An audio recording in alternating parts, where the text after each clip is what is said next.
Welcome to Apexoraz. Today we want to talk about Schopenhauer's opinion regarding solitude. We're about to embark on a deep dive into the, surprisingly practical yet profoundly challenging insights of Arthur Schopenhauer. Now, he's often kind of pigeonholed as a pessimist, right? Yeah, that's the label he usually gets. But what we found in our sources, and these are powerful excerpts from his counsels and maxims, is actually a remarkable blueprint for living well, especially if you look at it through the lens of embracing solitude. Mm-hmm.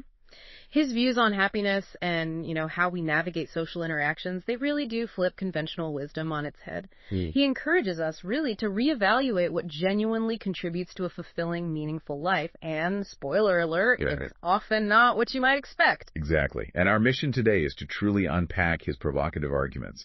He makes his compelling case for why solitude isn't just, say, a quirky preference for recluses, but actually a profound essential choice. Essential for intellectual and emotional flourishing. It's a journey into understanding why stepping back from the constant hum of the crowd might just be the wisest, maybe the most strategic move you can make for your own well-being. Okay, let's unpack this. Schopenhauer begins with a truly fundamental, and I think for many of us, a rather uncomfortable premise about happiness. Mm-hmm. He argues that true happiness isn't actually about chasing pleasure. Instead, it's about the absence of pain. Yeah, that's the core. He draws this really stark distinction. Pain, for him, is a positive sensation, something you intensely feel. Pleasure, on the other hand, is merely negative. It's just the fleeting cessation of pain. It's not a thing in itself. And actively pursuing pleasure. Well, that, in his view, is often just a delusion. You're chasing a ghost, essentially. That's a powerful shift in perspective, isn't it? He's saying that true contentment isn't about gaining something positive, but about shedding the sources of discomfort, the negative things. For Schopenhauer, if we strip away all the illusions, the two essential conditions for earthly happiness are indeed freedom from pain and an absence of boredom. And he says quite emphatically that all else is chimerical. Yeah, chimerical meaning everything else we chase, all those supposed pleasures, they're merely fleeting fantasies, like a mirage, Something that seems real but ultimately offers no lasting substance or genuine satisfaction. Okay, so if that's his definition of happiness, this constant effort to avoid negatives rather than chasing positives, then where does society fit into that? Does this naturally lead him to champion solitude? And if so, for whom? Well, it seems the wise individual, according to Schopenhauer, isn't out there pursuing these chimerical pleasures at all. Instead, they're diligently working to avoid its evils. It's a philosophy focused on harm reduction, you could say, on minimizing the bad, not this kind of hedonistic accumulation. Here's where it gets really interesting, because Schopenhauer makes a bold assertion. He claims that individuals of any worth or value naturally tend towards solitude. This isn't about being inherently antisocial or like a misanthrope. It's presented as a sign of something much deeper, a marker of a particular kind of inner life. And that idea of self-sufficiency is truly central to his argument for solitude, isn't it? Definitely. The reasoning, as he puts it, is that those with great intellect or significant personal value possess a profound feeling of self-sufficiency. For ordinary people, he observes, to bear others' company is easier for them than to bear their own. Maybe their internal world isn't as rich or engaging. Right. But for the gifted, their own company isn't a burden. It's a rich internal world they can readily delve into. They have so much within themselves that external company often feels like a dilution, not an enhancement of their experience. He offers this fantastic analogy that really paints the picture. He compares most people to an orchestra made up of Russian horns. Each horn can only play one single note. It's only when many of them come together at just the right moment that they produce anything resembling music. Right, they need the coordination, the group. But a truly valuable mind, that, he says, is like a solo piano player, a little orchestra in himself. A complete entity. This kind of person can produce richness and complexity single-handed in the unity of his own consciousness, often in solitude it may be. The profound takeaway here is that for minds of great capacity, self-sufficiency isn't just a trait, it's the source of their highest value. They are their own richness factory, so to speak. And he doesn't shy away from stating it directly, does he? Not at all. He declares that a man's sociability stands very nearly in inverse ratio to his intellectual value. To say that so-and-so is very unsociable is almost tantamount to saying that he is a man of great capacity. Wow. That's quite a statement. It is. And for such individuals, solitude offers a double advantage. Firstly, it allows them to be truly with themselves, to tap into that internal orchestra he describes. Secondly, and just as important, it prevents them from being with others, which, as he puts it, involves how much constraint, annoyance, and even danger there is in all intercourse with the world. So it's protection as well as opportunity. Precisely. It echoes that poignant sentiment of La Bruyère. Tout notre mal vient de ne savoir pas être seul. All our troubles, it suggests, come from not knowing how to be alone. Given that rather critical perspective on external interaction, it's no surprise that Schopenhauer has some pretty strong criticisms of society itself. Oh, definitely. If solitude is so valuable, what exactly makes society so unappealing to the discerning mind? And why would an intelligent individual consciously choose to withdraw from it? Well, he describes society as a miserable play or a bad opera, one that he says lacks any intrinsic interest. Yeah. It's supported only by external mechanical aid, costumes, and scenery, a quote he borrows from Chamfort. He emphasizes that there's an emptiness prevalent at societal gatherings, standing in strange contrast with the misery and barrenness of our existence. It's like the superficiality of the social scene just highlights how bleak real life can be, making the contrast even starker. And he also points out why intelligent individuals often withdraw from this particular social dynamic. In society, there's what he calls an equality of rights, leading to equality of pretensions. Mm-hmm. This, crucially, often completely disregards the true inequality of capacity. So basically, everyone acts as if they're on the same intellectual footing. Which they're not. Which can be incredibly frustrating and even demeaning for those who aren't. It forces kind of intellectual masquerade. That's precisely it. Showing one's intellect in such a setting, he argues, is only an indirect way of reproaching other people for being dull and incapable. So it makes others uncomfortable. Exactly. This naturally leads to envy and hostility from others.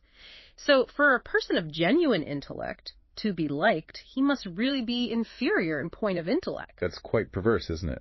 You have to dumb yourself down to fit in. It's a perverse incentive for genuine minds to hide their light just to be accepted. And he's not exactly a fan of politeness either, is he?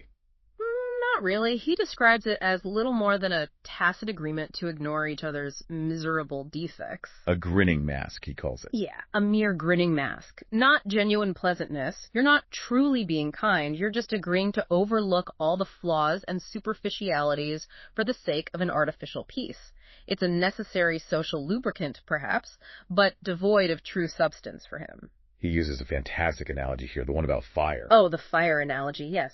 Society is, in this respect, like a fire. The wise man warming himself at a proper distance from it, not coming too close like the fool who, on getting scorched, runs away and shivers in solitude. That analogy paints such a vivid picture. It makes you reflect, doesn't it, on whether you're too close to that social fire, getting scorched, or maybe shivering too far away. Absolutely. And if you need further proof of society's darker undercurrents, he offers this poignant quote. If you knew how your dear friends speak of you behind your back, you would never say another word to them. Oof. That's a rather brutal but perhaps honest assessment of human nature within society. He certainly doesn't pull punches. He sums up his general indictment of the world with a pretty bleak observation. The world is in a very bad way. Go on. In savage countries, they eat one another. In civilized, they deceive one another. And that is what people call the way of the world. Wow. Quite the statement. It positions human interaction, even in its most refined forms, as fundamentally problematic. So we've painted a rather bleak picture of society through Schopenhauer's eyes. It seems his discerning individual finds little solace or genuine connection there. Not much, no. But how does this perspective on society and the embrace of solitude play out over a person's life? Does he see this as a consistent choice or a journey that evolves with age? He definitely sees an evolution. He draws a clear contrast between youth and old age, and it's fascinating how his view aligns with the earlier concept of happiness as the absence of pain. Okay. Youth, he says, is characterized by high sociability and a never-satisfied longing after happiness, which almost inevitably leads to disillusion. Because they're chasing those chimeras. Exactly. For a nobler sort of character in youth, they are surprised and astonished at the way people act, often appearing clumsy and cross-grained in social dealings because they haven't yet learned the world's deceptive ways. They're still chasing those chimerical pleasures and getting burned. But as one ages, a fundamental shift occurs, driven by this deepening understanding of suffering. Precisely. Experience has shown the true value of things and the futility of pleasure. The focus gradually moves away from pursuing happiness or pleasure towards a dread of misfortune. Ah, the harm avoidance again. Right. This leads to greater caution and a deep desire for security and, fundamentally, peace of mind. It's a recognition that avoiding pain is a more reliable path to contentment than chasing fleeting joys. Consequently, solitude becomes increasingly natural and desired in later life. Yes. As passions and their attendant pain are then laid asleep, the burden of life is, on the whole, appreciably lighter. The mind is less agitated by external desires and comparisons. So the internal noise quiets down. Mm-hmm. And for someone of talent, the feeling shifts dramatically. What felt like being abandoned by the world in youth and now feels different. Now feels as though they had escaped it in old age. It's a liberation, a deeper understanding that comes with maturity. It echoes the sentiment, dare to be wise. Sapere aude, a call to intellectual independence and using your own reason, a wisdom that often flourishes in quiet introspection. Okay, so what then is the ultimate reward for embracing this chosen isolation, this intentional withdrawal from the noisy crowd? If you lean into Schopenhauer's philosophy, what awaits you on the other side of this journey into solitude? For Schopenhauer, the highest reward is clear and deeply rooted in intellectual fulfillment. Purely intellectual occupation, for the mind that is capable of it, will more than anything else contribute to happiness. So the mind finds its best playground in solitude. Absolutely. Solitude provides the ideal, undisturbed environment for the spirit of inquiry. In that quiet space, one finds profound pleasure not in external rewards, but in the struggle and the victory of mastering a subject. Not seeking likes or applause, but the internal satisfaction of understanding. Precisely. It's an inward triumph. Exactly. Solitude allows for deep, uninterrupted reflection, helping to clear the mind of phantoms of imagination and chimerical hopes. Those things that often arise from constant social comparison and the relentless pursuit of external validation. Right. And it fosters a genuine appreciation of the present moment, especially its invaluable freedom from pain and annoyance. You stop chasing illusions and start valuing real internal peace, recognizing that quiet contentment is its own reward.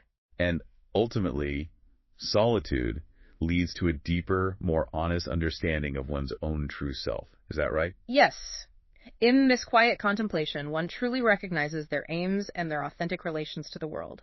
It often results in a more modest yet firmly grounded self-assessment, as all shams have fallen to pieces. The social masks come off. The veneer of social performance is stripped away, revealing a more authentic and ultimately more contented individual who is genuinely at peace with themselves. So what we've really unpacked here is Schopenhauer's radical yet remarkably consistent philosophy. Solitude isn't just for introverts or, misanthropes. Or with a strategy. For those of great capacity, as he puts it, it's a deliberate, calculated path to genuine well-being and profound intellectual growth. It's about choosing inner richness over outer spectacle, recognizing that true contentment comes from within, not from the approval of others or the fleeting thrills of society. And this raises, I think, an important question for you, our listener. In a world increasingly defined by constant connection, by the demands of social media and the pressure to always be on and engaged. Yeah, that pressure is immense. Could Schopenhauer's argument for the profound value of solitude be more relevant than ever? Is true wisdom and contentment found more readily in the quiet spaces away from the crowd, allowing you to cultivate that inner orchestra he spoke of? We encourage you to reflect on your own relationship with solitude and what it might truly offer you. Something to think about.